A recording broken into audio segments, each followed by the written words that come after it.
Hi, I'm Wendy. I'm an artist and a cleaner and a person who stammers. Hi, I'm Christine and I'm a retired speech and language therapist. So, what's an iceberg got to do with stammering? As a client and therapist, we would like to remodel the iceberg analogy when talking about stammering.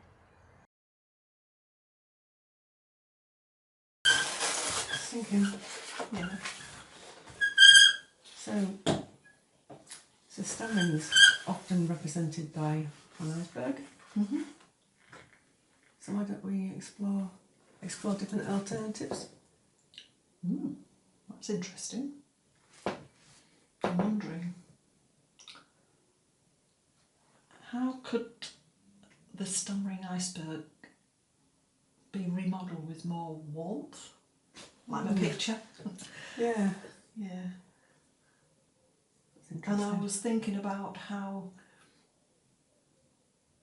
we've talked about things that are hidden, that have beauty.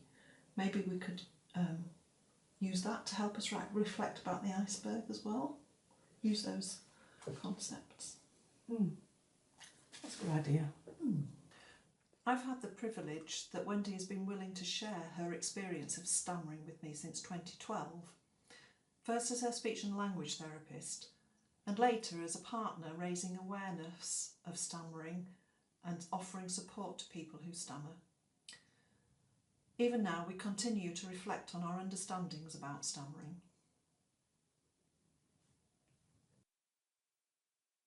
When I first met Wendy, as she ventured to approach me for speech and language therapy, she found it very hard to talk about stammering. She couldn't talk about her feelings.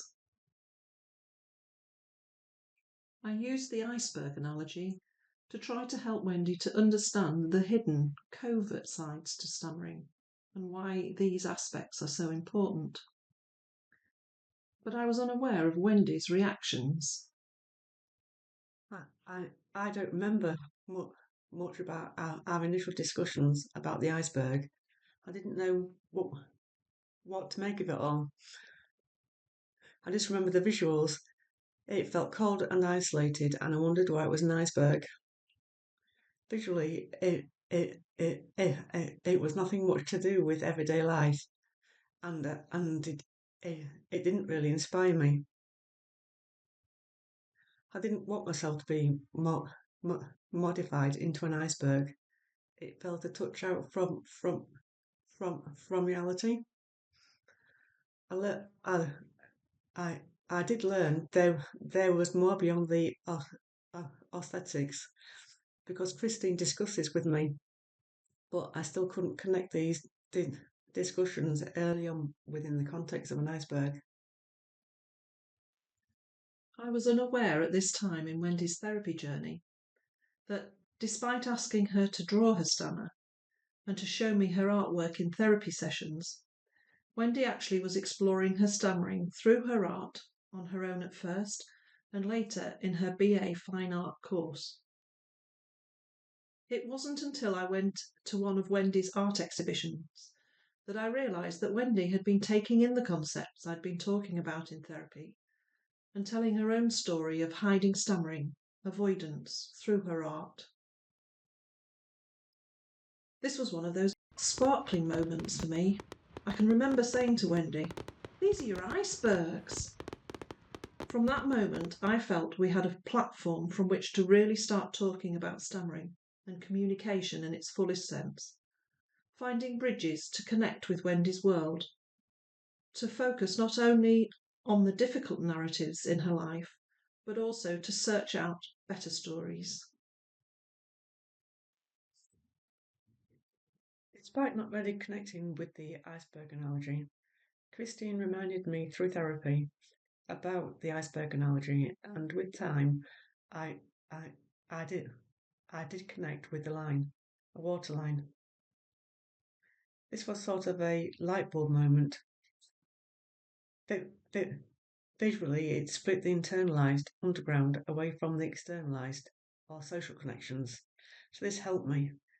It made it easier for me to break things down from a blurred mass into manageable fragments. And it gave me room or space to reflect about my actions. And Christine gave me insights and explanations. I cannot remember what exactly, but I gained more knowledge to help me gather more confidence. Later, in small group sessions, Christine encouraged us to develop and externalise our own feelings onto paper through using the iceberg waterline analogy. I found this very challenging, yet it was somewhat helpful because others were talking about their own feelings. So I sat, watched and listened. I couldn't talk about my feelings. Growing up, we never discussed feelings as it was seen as whinging. We also never discussed stammering. I say we because I've got an identical twin who also stammers, but we thought we were the only two people who stammered. In the last few years, we have been encouraged, and I'm quoting Nina G, to transform the negative emotions on the stuttering iceberg to include a more positive perspective on stammering. So to experience acceptance, courage, pride, comfort, community, kindness and hope.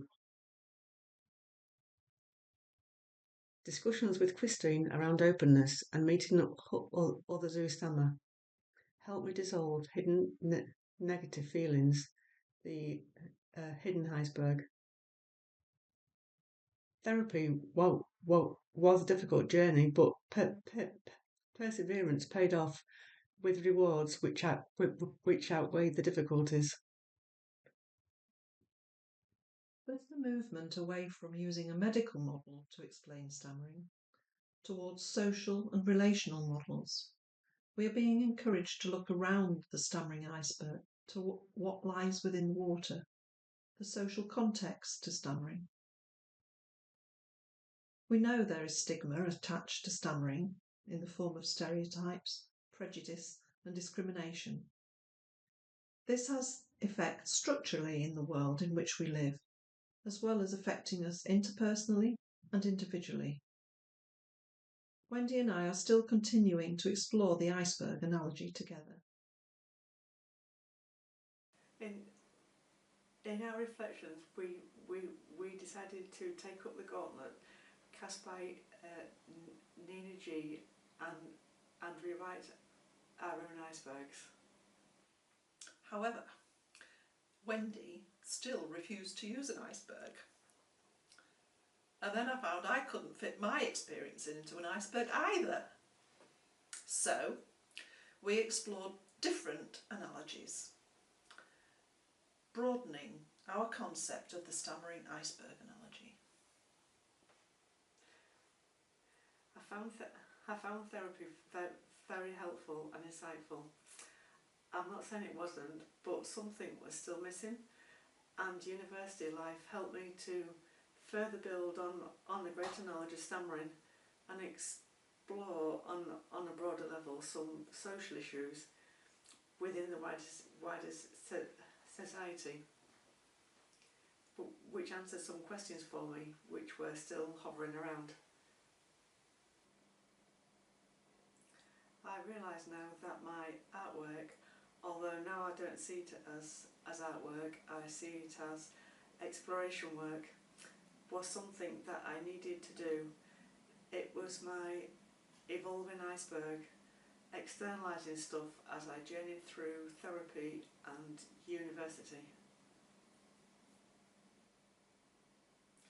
When collaborating with Christine after therapy, we discussed about developing and sharing our own icebergs, but the notion of the iceberg still didn't connect with me. I suppose I wanted to work on my own concept of my own personal iceberg. I feel that stammering sits within society which has beliefs, expectations, cultures and language, and all of which influence thinking and behaviour, and often promote a striving for similarity. But there can be misunderstandings within these beliefs of expectations, cultures and language. A willingness to feel vulnerable can be seen as weak in society, but I now see it as an act of bravery.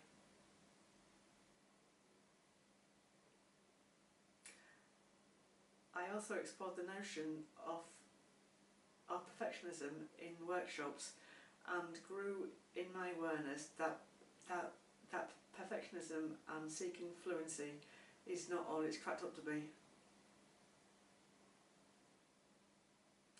So I collected some of these experiences from my therapy journey and my university journeys and placed them into a societal iceberg. A house emerged, then a row.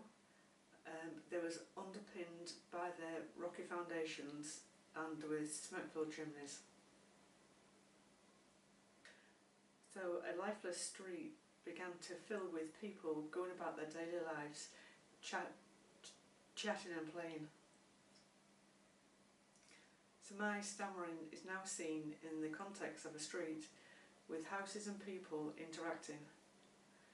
There were buried feelings, unknown and unexplored, so it was a hidden ball of stuff.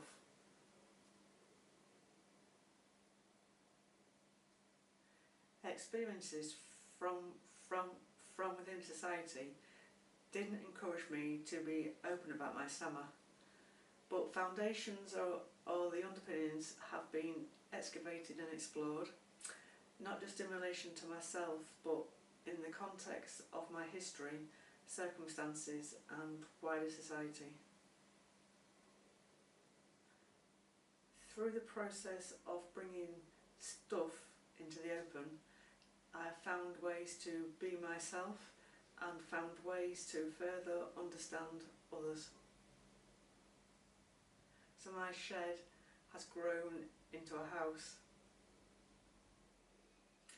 So the street provides a way to visualise myself as part of a society and its foundations and attitudes.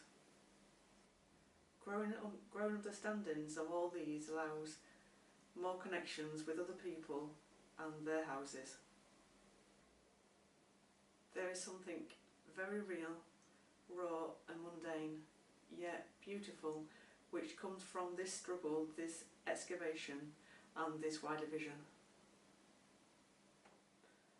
The emerging and continually growing understandings enables me to fit in, to join in and be part of the fabric of society. Reflecting on the stammering iceberg with Wendy, I shared some of my own hidden thoughts and feelings about stammering and stammering therapy. And in a way, there seems to be some parallel between her experience and mine. I too have experienced a changing relationship with stammering. I can reflect on an increased openness, and this has occurred over time and within an evolving context. I recognise that when I began to work with people who stammer over 16 years ago, there were constraints which influenced my thoughts and feelings about stammering and stammering therapy. Personally, I was relatively inexperienced working with this client group. So initially, a prescribed framework for therapy gave me a sense of security. I had a level of personal perfectionism and uncertainty, and this provoked some anxiety, and actually I was tempted to accept the status quo, or even abandon working with people who stammer. At this time there was an emphasis on evidence-based practice. This brought challenges from managers about the efficacy for therapy with people who stammer. And actually stammering didn't compete that well for resources within an acute therapy setting in an adult service. Nor did it fit their typical care pathways. So as a speech and language therapist working with a very, very small caseload of people who stammer, I was often a lone voice, and that gave quite a sense of isolation. I gradually began to recognise that the constraints that I was feeling were actually coming from the context within which I was working. There were expectations of very defined episodes of care and an emphasis on face-to-face contacts and defined outcome measures. And I felt that this tended to focus therapy onto the individual, with expectations of change in communication or even in fluency. And I became less and less comfortable with this situation. So I too took courage to look within the water around stammering. I actually found support in the community of specialist speech and language therapists, and that was within the local and the national clinical excellence networks. I invested in training, specialist supervision, and enjoyed the dynamic debates developing around stammering. And I began to rely more on practice-based evidence, a person-centred narrative therapy with acceptance and commitment therapy and solution-focused brief therapy, all contributing to a broadening basis for my approach. I also took courage to listen to and connect with the wider stammering community. I became increasingly willing to speak up with and for people who stammer, as the narratives and language began to change and the seeds of stammering pride were germinating. I found that not everything in the water around stammering was cold and harsh, and from this growing sense of belonging, I could allow myself to become more vulnerable. And so I gained in flexibility, in curiosity, and started to be more inventive, focusing on community as well as individuals. And actually, this engagement with stammering became increasingly much more enjoyable and full of variety. And so, having reflected on all that, and thinking about the iceberg, I found that my experiences were visualised more comfortably by something different. Not an iceberg, but the outline of a tree. Through this visualisation process, I realised that my early anxieties, my sense of isolation, and the imposed restrictions around stammering therapy, though potentially negative, actually had formed part of the stimulation which contributed to my developing freedom as a therapist and my ability to partner with people who stammer. This idea of analogy of a tree seemed to sit really well with me when thinking about stammering. It reflected a new narrative, and in that, difficulties were actually a stimulus for seeking a better story. So hidden things, once revealed and understood, can have great beauty. Anxiety can be the seed of courage. Restriction can stimulate creativity. Isolation can reach out to others. A variety of nutrients feeds a tree, and often a battered and bruised trunk gives way to fresh green leaves which flourish, constantly change, and are replaced as growth continues. The other thing that I think is amazing about this analogy is that trees provide shelter under which saplings grow and mature. And to me this reflects a community of people who stammer, increasingly sharing their stories and insights, but with therapists and allies listening to, partnering with people who stammer, sharing experiences and dilemma with clarity, humility, care and compassion, and this is just wonderful to see. So, let's embrace exciting open reflection, explore together and continue to grow.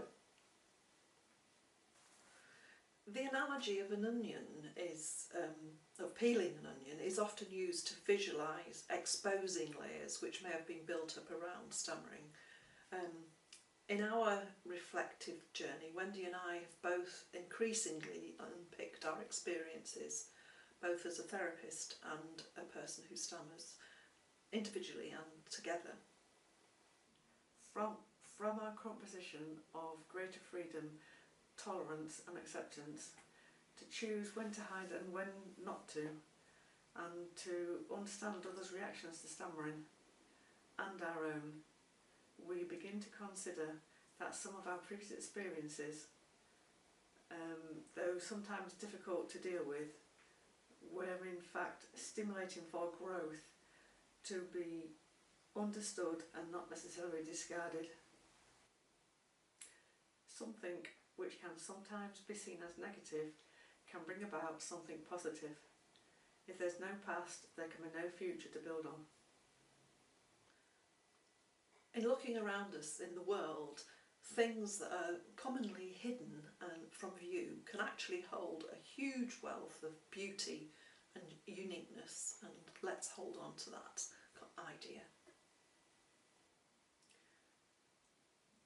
At Stammerfest 2022, we encourage therapists and people who stammer to reflect on their own experiences, feelings and thoughts of anything related to stammering, whether it's personal, related to the wider society, or anything in between. We use the inspiration of images of hidden things of beauty to stimulate new adventures in stammering reflection and find new ways to represent the stammering iceberg, offering complete freedom to find personal visual analogies. Here are some of the images and reflections that came out of this occasion.